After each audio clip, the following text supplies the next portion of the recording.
Y'all see Gene, I'm telling y'all, man, somebody better punch him in the face. Somebody better do something to him, man. He out here doing this, that, and we be like, all right. Thank you, Roger Bonds, for putting it out there. It came to life for y'all. It came to life for y'all that this dude wanted me dead way before I came to YouTube. What he look like telling somebody to whoop my ass? He didn't tell him that. He wanted me in the dirt and was trying to rock me to sleep.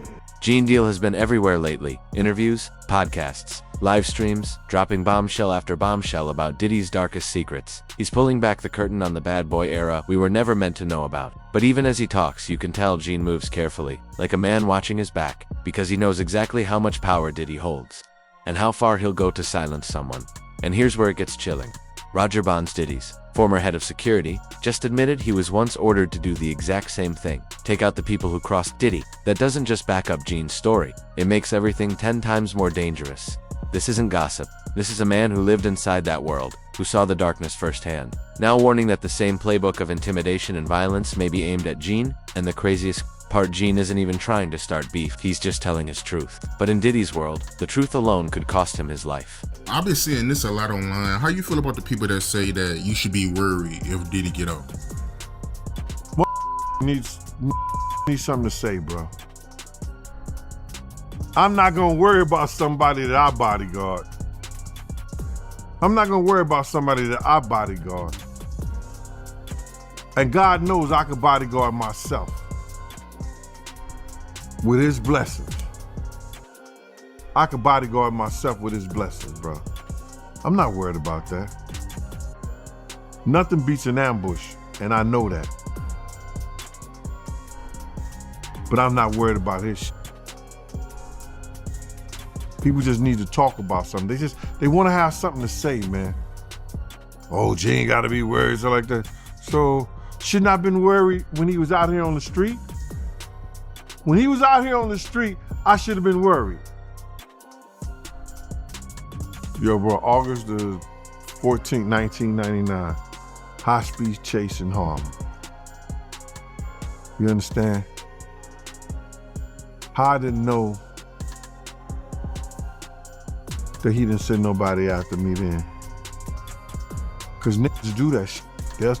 They'll send somebody at you. I've seen dudes that do shit and they have Nick right there in the same clique and they didn't even know he did it. So how I know those 4 guys, 5 guns to my head wasn't sitting by him. When Roger Bonds come and say later that Diddy wanted something done to Gene Deal. How I know? That shit made the news. So let's break this down, because what's happening here is bigger than a few interviews. This is about Diddy's collapsing empire, the federal trial closing in, and insiders like Roger Bonds and Gene Deal exposing secrets the mogul fought to keep buried. The deeper we look, the scarier it gets. Now, who is Roger Bonds really? He's not some random name on YouTube. For nearly a decade, minus 2003 to 2012, he was Diddy's head of security, the man responsible for protecting him. In clubs, award shows, and behind the scenes, trusted with situations most of us can't even imagine. But being that close also made him a witness. He saw how Diddy treated his circle, the power moves, the intimidation tactics. Eventually, Bonds hit his breaking point and walked away. Since then, he's been speaking out more boldly each year. And when Bonds talks, people listen, because this isn't rumor. This is first-hand experience from someone who lived inside Diddy's shadow. So let me ask you a question. How long before you started working with him did you start to see like red flags and did you know like, damn, this kind of crazy? Was it like immediate, or was it like he gained your trust and you started vibing and you started seeing shit? Or was it like off the rip you knew like, hey, something up with him? Now, here's where Gene Deal steps in. If you've been following this saga, his name has been everywhere lately. Gene isn't some outsider throwing stones. He was a bodyguard on the inside, part of Bad Boy's golden era back when Diddy was shaping legends like Biggie, Maze, and a generation that defined hip-hop. Gene wasn't just watching history, he was inside the machine that kept it running. He stood in the shadows at sold-out shows, guarded hotel hallways where deals were struck and secrets buried. When Gene finally walked away, he began speaking, outstripping away the glitz to reveal what life inside Bad Boy was really like. And not long after, his successor Roger Bonds stepped forward too, backing up Gene's claims with his own stories. Piece by piece, their accounts line up. Proof Gene wasn't lying. He was right all along. Man, listen here. I want to let this young lady know, and I know this is not the place for it, brother, but please allow me to say this to her, man. You know what I'm saying? I started this battle long time ago.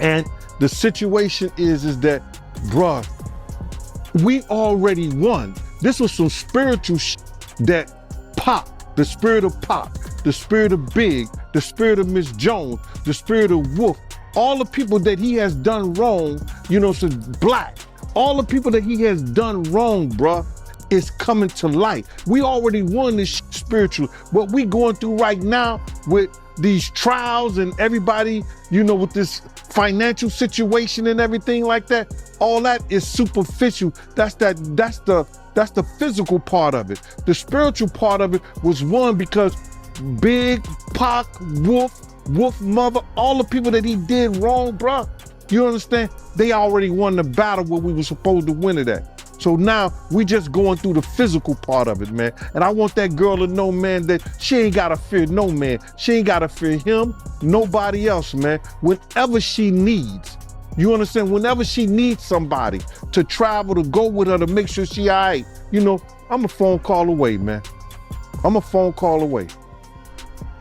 And you know, go ahead with your questioning, man. I just had to get that out, man. Cause that girl touched a lot of people, man. Because all she wanted to do was write music, make music, and show her talent and her love to the people, man. And then she got to feel this way, be fearful and scared of her life and stuff like that. Mom, I ain't scared of no man. You understand? I ain't scared of no man. Nobody that got to put their pants on the same way I do. Not at all. And for the people that don't know who Tiffany Red is, that's Cassie's best friend. That's one of Cassie's friends. She was writing a lot of music, and she said that she was writing music for her friends to get. Oh my God, man, come on, man. Here's what makes Gene different. Roger Bonds is measured, careful, almost calculated when he speaks. But Gene, he's raw, unfiltered, fiery. His words hit like years of bottled truth finally breaking loose. That energy is why his interviews go viral, but it's also why he's in real danger. Because when you speak with passion, anger, and zero filter, people can't ignore you. And for someone like Diddy, a man who built his empire on control, Gene Deal isn't just inconvenient, he's a threat. Man, you know, leopard don't change his spots, and Diddy been doing this real long time, bro. He been doing this for a long time. And now another artist, this artist didn't wait 10 years. You know what I'm saying? He didn't wait 20 years. You understand? He waited a year or two after he stopped working with him and saw he didn't get what he was supposed to get. And he said, yo, listen here, man. I'm putting in my claims right now because I'm going to show everybody what really happened, what really went down. It's crazy. When I was reading I read the whole thing. Shout out to Keisha in Kansas City. She sent me the whole documentation, bro. And you know, the whole court thing. And when I'm reading the stuff, you know, it sound a lot of it sound familiar. You understand? And what I mean sound familiar, how he would get other girls and get girls to try to, you know, convince this guy, you know, or put him in a situation with other girls so he could do whatever he wanted to do with them. And it's just like the situation somewhat with Sarah and her girlfriend and him and Ja. You know what I'm saying? Bringing girls on to try to convince this other guy to be in a room with another naked man and all this other bull. Yo, it all sound familiar, man. I read the whole thing, man, and it was crazy. And for the people that don't know what you're talking about, because the lawsuit is new, so, you know, some people still catching up with it. Little Rod, he alleges that, you know, Young Miami cousin tried to have in front of Diddy. Yeah, he went into the bathroom, and then she came into the bathroom and tried to throw herself on him. He didn't want to have nothing to do with her for whatever reason. And then when he came out the bathroom, she continued to try to do that and try to have, wanted him to have on Diddy and the rest of the people that was in there. That's how they do, man. They try to use a girl that you might like or you may think you might like, or they think you might like her or whatever, to convince you to lay down your guards with them. And he didn't. Yeah, that's crazy, man. And you're not surprised by none of this, because you said that Ja Rule, they did this to him, right? No, remember, and people got it confused when I said that Ja and him was in the room with two girls, with Sarah and Sarah's girlfriend. You understand? He was trying to get Ja to go at Jay-Z. So what he did was try to get another girl, you understand, to do something with Ja, I guess. I don't know. They in the room together. So when they in that thing, I know what he was planning on doing because I heard the conversation. Then came the bombshell. On a podcast, Roger Bonds admitted Diddy once ordered him and others to physically attack Gene Deal and fellow Bad Boy insider Mark Curry. No speculation, no rumors. Direct orders. Bonds said Diddy told his crew to punch Gene and Mark for daring to speak out back in the late 2000s? Think about that. A billionaire mogul allegedly ordering beatdowns on his former associates just for telling the truth? That's not petty. That's mob tactics. And that's why Bonds' warning today feels terrifying. Because this isn't about old grudges. It's about a pattern. If Diddy allegedly ordered attacks before, why wouldn't he try again now? With the biggest legal crisis of his life closing in, Bonds made it clear, Gene isn't safe. The message wasn't entertainment. It was a lifeline. A warning from someone who's seen this playbook before. As it's getting worse, you getting older. So as you getting older, you getting wiser. And you understand, okay, this stop. You know what I'm saying? None of this stop, because it's nobody there to stop it, and this person is becoming stronger and stronger and stronger. So if you becoming stronger and stronger and stronger, what's there to make you stop? You know what I'm saying? Like what I feel like what he's going through now, that's enough to make you stop. You know what I'm saying? But if you ain't never went through this and everything you going through gets swept under the rug, it ain't no reason for you to stop. Bonds ain't gonna make me stop. Bonds is just another security dude. Now I see that. You know what I'm saying? But when you live in it and you going through it, that person knows how to make you feel like, yo, you ain't gonna never gotta worry about nothing, because this is what they telling you, this is what you seeing. So each and every day, I'm not gonna lie, you hope that that person wakes up the next morning and a red light went off in their head. Say, yo, I gotta treat better. Or I gotta treat a person better. Or I gotta do this. So that's what you hoping. And then you get to the point where you say, yeah, nah, make change. You know what I'm saying? So one of the main things that happened was I got diabetes. Right, I was in Spain somewhere, and I kept going to the bathroom like every 10 or 15 minutes, and I'm like, what you going to the bathroom for? Somebody said, yo, you know, if you go to the bathroom a lot, you get diabetes. Because you got to remember, we was traveling and moving so much, there was places that we would be at that you wouldn't even drink the water. You know what I'm saying? Or they say, yo, if you from the United States, the water gonna make you sick. Hell yeah. You know what I'm saying? I've been to Mexico a few times and got sick as hell off that water. Oh, for the water. Yeah, so you end up drinking sodas and juices all day long. So that's one of the things that happened. So I looked at it as like, that was like one of the ways that God got me out my situation. So how did Gene Deal respond? With fear. Real, raw fear. In a recent interview, Gene admitted he needs protection. He said the threats are serious, that people are already moving against him, and he doesn't feel safe without watching his back. Think about that. This is a man who once protected one of the most powerful figures in music. Now he's the one saying he needs a bodyguard just to stay alive. That role reversal alone shows just how dark things have become. Drinking and start popping and passing it to dudes around them. I left from the area and got my own table. You not rocking me to sleep. You never rocked me to sleep. Though I worked for you, you wasn't doing no dirt. That's why my days was with you when you had your kids. Because you knew you couldn't do that dirty on me. And that's a good judgment on your behalf. Roger Bonds got on that show and said, he said, yo, we seen Gene plenty of times. but we knew Puff was a and we had to live in Harlem. That's because we know the same people. When Roger Bonds talk to people about me, they gonna say Gene a stand-up dude. Gene was all right, bruh. Gene even described moments where he believes he's already been targeted, outside a courthouse. He says a YouTuber taunted him nonstop until the incident escalated. Gene claims he knocked the man out cold. To him, that wasn't random. It felt like a setup, a tactic to bait him, destabilize him, push him over the edge while he's already under pressure. And honestly, the paranoia makes sense. When you're being warned that a billionaire has eyes on you, every shadow feels like a threat. The timing makes it even darker. Diddy himself is under siege. The federal trial has been brutal. Allegations of trafficking and coercion are splashed across headlines. Cassie Ventura's testimony painted a chilling picture of control, violence, and manipulation. More lawsuits keep piling up.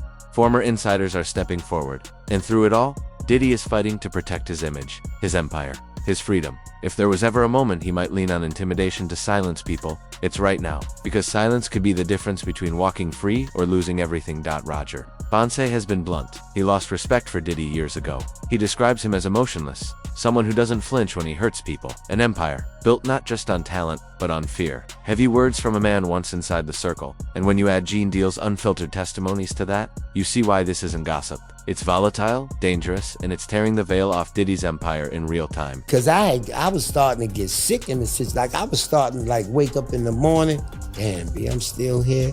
Even though I'm in an exotic country or I'm in an exotic place, I'm like, damn, I'm still here because the energy was off. You know what I'm saying? Everything that was going on around you was off. And you were expected just to stand there and do what you supposed to do. You know what I'm saying? Because that's what's acquired of you. You know what I mean? So, you know, that was one of the things that made me say, okay, it's time to go. So I used my sickness as one of the reasons, like, yo, you know I can't be traveling with you and you know I can't be doing this, that, and the other. The doctor said I need to be in a stable place. I need to get a certain amount of sleep. I need certain type of food. So you were trying to pull away. I was trying to pull away.